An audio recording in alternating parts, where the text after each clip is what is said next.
3.13, Chancellor's Report. Thank you, Board President Quinlan. Before I begin my Chancellor's report, I want to first publicly thank everyone who's reached out to support Laney College and our Peralta community. Thank you to all of our local and state leaders, community members, our California Community Colleges colleagues, partners across the board. So many of you reached out and offered support and condolences, and my deepest gratitude on behalf of our entire community for your love and support. First, let me acknowledge the pain we're all feeling. Our hearts are broken. It's hard to make sense of the senselessness. As an educator surrounded by other educators, I know how quickly we try to give structure to something we can barely hold. When tragedy strikes close to home, our instinct is to search for explanations, to make sense of what simply cannot be made sense of. But tonight, we're confronted with the truth that is both painful and unacceptable. Gun violence in our society is rampant, and it is reaching places that should be sanctuaries of belonging, learning, and hope. Gun violence is a national epidemic, and its impact on our campuses and communities is devastating. To date, in 2025 alone, there have been 39 separate college campus shootings, resulting in injury or death to someone other than the shooter. We know the data. We see the headlines. We hear the arguments. But none of it softens what we're feeling tonight. None of it brings Coach Beam back. Over the years, I have learned that pain is not something we can think our way out of. It demands presence. It asks us to sit together in grief and resist the urge to wrap tragedy in neat analysis. And the most honest leadership I can offer is this: I don't have all the answers. I don't know why this happened, but I am here and we will walk through this together. Communities across the nation have had to find their way through similar darkness.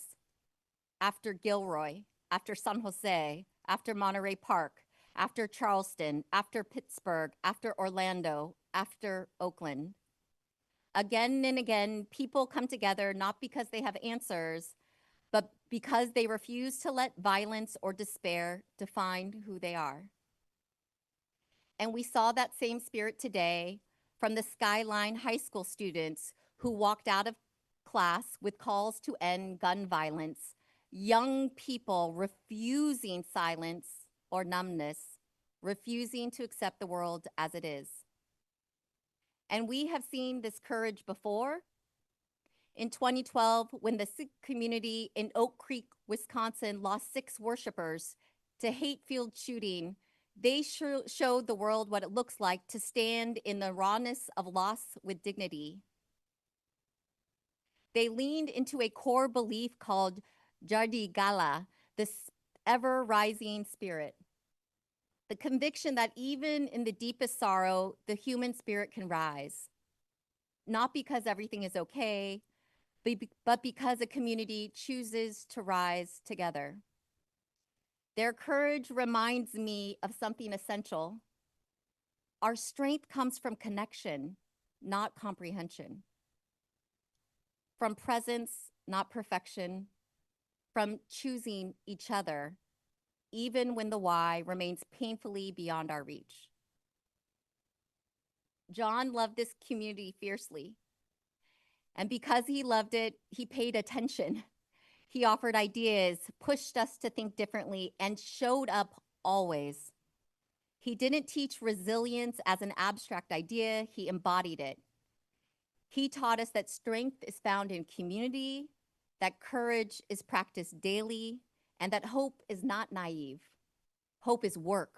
Hope is action. Hope is choosing each other, however imperfectly, especially when the path ahead is unclear. To John's family, we offer our deepest condolences and our profound gratitude. Thank you for allowing us to be part of his extended family. and for sharing so much of his time, his care, and his extraordinary presence with this community over so many years. As reflected in our proclamation, his devotion to you was not just a part of who he was, it was the center of it. He carried his love for you into every space he entered, grounding his leadership in compassion, modeling responsibility, and reminding all of us that true success is measured not in accolades, but in the relationships we nurture and the people we stand beside. Your love shaped him, and through him, it shaped us. We hold you close in our hearts during this unimaginable time. In the days, weeks, and months ahead, there is much we will talk about. Safety, community conditions, and what it will take to continue to transform our district. And we will have those conversations. But tonight, we honor John by rising in the spirit he lived by, together with courage, compassion, and unwavering belief that even in darkness, we can rise.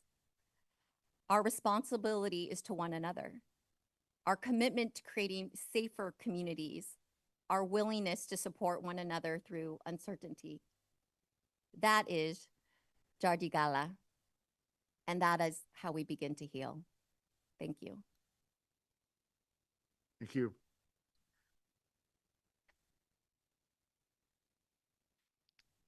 Item 4.1, approval of all consent items.